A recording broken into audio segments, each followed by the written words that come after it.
जरा सोचिए, दुनिया के नक्शे पर एक ऐसी जगह है जहां दो समंदर अटलांटिक और प्रशांत एक दूसरे को लगभग छू रहे हैं, लेकिन उनके बीच में जमीन की एक पतली सी पट्टी है, पनामा का इस्थमस।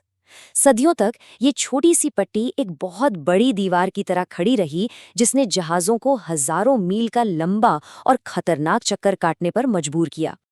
लेकिन फिर एक बहुत ही दाधाड़ फैसला लिया गया। सोचा गया कि इस दीवार के चारों ओर से क्यों जाना, इसके बीच से ही क्यों ना गुजरा जाए। और बस यही वो फैसला था जिसने न सिर्फ एक महाद्वीप को चीर कर रख दिया, बल्कि दुनिया के व्यापार का पूरा नक्शा ही हमेशा के लिए बदल डाला। देखिए, बात सिर्फ एक सपने की नहीं थी, ये एक ग्लोबल जरूरत बन चुकी थी। अटलांटिक और प्रशांत के बीच एक शॉर्टकट चाहिए ही था। क्यों? भाई, समय बचाने के लिए, पैसा बचाने के लिए, और सबसे जरूरी, जानें बचाने के लिए। उस वक्त जहाजों के पास दो ही रास्ते थे।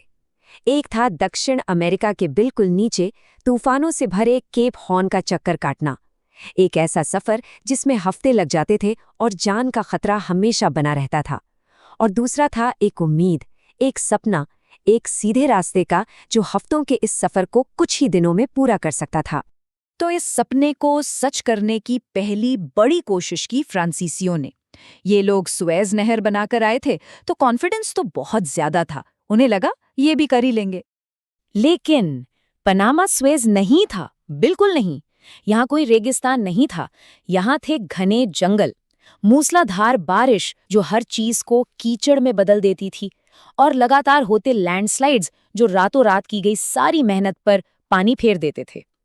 और इन सबसे भी बड़ा एक दुश्मन था जो दिखाई नहीं देता था, बीमारी। और नतीजा बहुत भयानक था। 20,000 से भी ज्यादा जाने गईं। ये उस नाकामी की एक बहुत बड़ी मानवीय कीमत थी।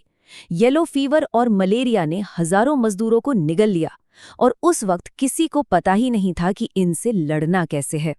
फ्रांस की नाकामी के बाद ये कहानी यहीं खत्म हो सकती थी, पर ऐसा हुआ नहीं। सीन में एंट्री हुई यूनाइटेड स्टेट्स की। उन्होंने इस पहेली को सुलझाने का जिम्मा उठाया। और यह सिर्फ व्यापार के लिए नहीं था, इसके पीछे एक बड़ी जियोपॉलिटिकल चाल भी थी, जिसमें पनामा को कोलंबिया से आज़ाद होने में मदद करना भी शामिल था, ताकि नहर बनाने के राइट्स मिल सकें। अमेरिकन्स ने आते ही सबसे पहला काम ये किया कि उन्होंने फ्रेंच प्लान को कूड़ेदान में फेंक दिया। समुद्र स्तर की नहर बनाने का आइडिया ही छोड़ दिया। इसकी जगह वो एक जबरदस्त आइडिया लेकर आए, लॉक्स वाली नहर बनाने का।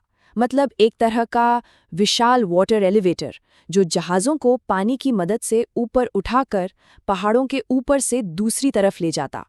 लेकिन इस इंजीनियरिंग से भी पहले एक और ज़रूरी काम था, बीमारी से जंग। सैनिटरी इंजीनियर्स ने मच्छरों को ही जड़ से खत्म करने का एक बहुत बड़ा अभियान चलाया। वो एक सीधी सी बात समझ गए थे, अगर मजदूर ही जिंदा और सेहतमंद नहीं रहेंगे तो नहर कैसे बनेगी। तो ये जो बीमारी पर जीत हासिल की गई ना, ये सिर्फ एक मेडिकल कामयाबी नहीं थी। असल में ये वो मास्टर की थी जिसने इस नामुमकिन से लगने वाले प्रोजेक्ट का ताला खोल दिया। अब मजदूर काम कर सकते थे और इंजीनियर्स अपना पूरा ध्यान प्रकृति से लड़ने पर लगा सकते थे। तो अब प्लान तैयार था। सबसे बड़ा दुश्मन, बीमारी, काबू में थी। और अब शुरू हुआ कंस्ट्रक्शन का सबसे मुश्किल दौर। ये सचमुच प्रकृति के खिलाफ एक जंग थी, जिसमें हर मशीन, हर औजार एक हथियार की तरह था। और इस जंग का सेंटर पॉइंट था कुलेब्रा कट। सोच कर देखिए, एक पहाड़ को बीच से काटना है। हर दिन डायनामाइट, स्टीम शॉवल और हजारों मजदूर लगातार जमीन खोद रहे हैं। वो दिन भर खुदाई करते और रात में बारिश और लैंडस्लाइड से सारा कीचड़ और मलबा वापस खाई में आ गिरता। ये कभी न खत्म होने वाली लड़ाई जैसी थी। फिर एक और बड़ी चुनौती थी, पनामा की उफनती नदियां। तो इंजीनियर्स ने उससे लड़ने के बजाय उसे इस्तेमाल करने का एक कमाल का तरीका निकाला। उन्होंने चाग्रेस नदी पर दुनिया का सबसे बड़ा बांध बना दिया, और इससे बनी एक बहुत बड़ी झील गैटून लेक। जानते हैं, ये झील आज नहर का ही एक हिस्सा है। मतलब एक बहुत बड़ी प्रॉब्लम को ही सॉल्यूशन बना दिया गया। अच्छा, तो ये वाटर एलिवेटर आखिर काम कैसे करता है? बहुत ही सिंपल फिजिक्स से। जहाज एक चेंबर में आता है, गेट बंद हो जाते हैं, फिर उसमें पानी भरा जाता है या निकाला जाता है। इससे जहाज ऊपर या नीचे हो जाता है और फिर आगे बढ़ जाता है। और कमाल की बात यह है कि इसमें कोई पंप या मोटर नहीं है, सब कुछ सिर्फ ग्रेविटी से होता है ना कमाल का जादू?